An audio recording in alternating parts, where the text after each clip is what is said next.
Andrea Dupree and I, Michael Henry, met in graduate school at Emerson College in 1996. As we were considering future careers for each of us, Andrea said, "Why don't we just create a place where writers can come together, just how we want it?" Little did we know it would become our life's work. Our first workshop, held in an apartment in Melrose, Massachusetts, attracted 5 students. The bonds they formed in 8 short weeks surprised us and made us think this idea just might work.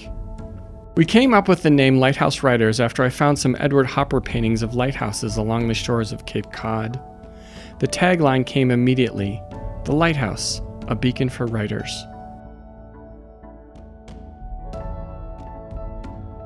Fresh out of grad school, outfitted with a half-written business plan, Mike and I trekked down to the Colorado State Department and registered our business venture, Lighthouse Writers, Inc. We moved into a loft and began with a workshop of 4 people. In the first class, one woman sat down and started talking, and talking, and talking.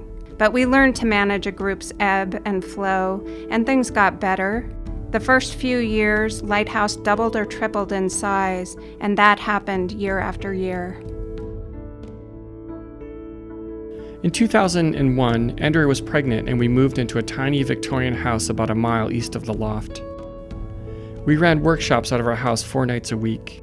I hid upstairs while Andrea taught her short story workshop in the living room. After the baby was born, I'd hide in the same room, and then the front door would close and I'd hear Andrea's footsteps bounding up the stairs. All the while, Lighthouse grew, kind of like its own baby. With the help of dedicated lighthousers and teachers, we moved a gigantic white sectional couch into a new workshop space on Welton Street. And in 2004, we officially became a nonprofit organization. But you know how the story goes now. We won't dwell on when we moved to these places. At first, they seemed pretty cool, an old train station and an old motel, but each space grew less inspiring with their landlords and fluorescent lighting and the intermittent blasting of the train horns, so we didn't stay long. When the Thomas Hornsby Farrell House opened up, we pounced. We believed the ghost of former Colorado Poet Laureate Thomas Hornsby Farrell greeted writers coming to this house, as well as that of many people who had haunted the house in real life, Dorothy Parker and Robert Frost. But by the end of 2010, the number of people on wait lists for our workshops was equal to the number of students taking them, so we knew we needed to make a move.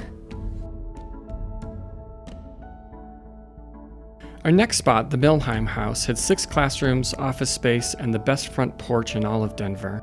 It felt like home and brought our community together in a new way. But we kept growing. We needed a more accessible, welcoming, and bigger space. So in 2019, we decided to do something bold and build a new home on some vacant land.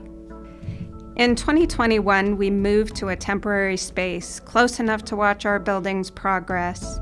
And in 2021, thanks to our generous community, we broke ground on our new home. Lighthouse is a lasting institution here in Denver and a model for literary centers across the country.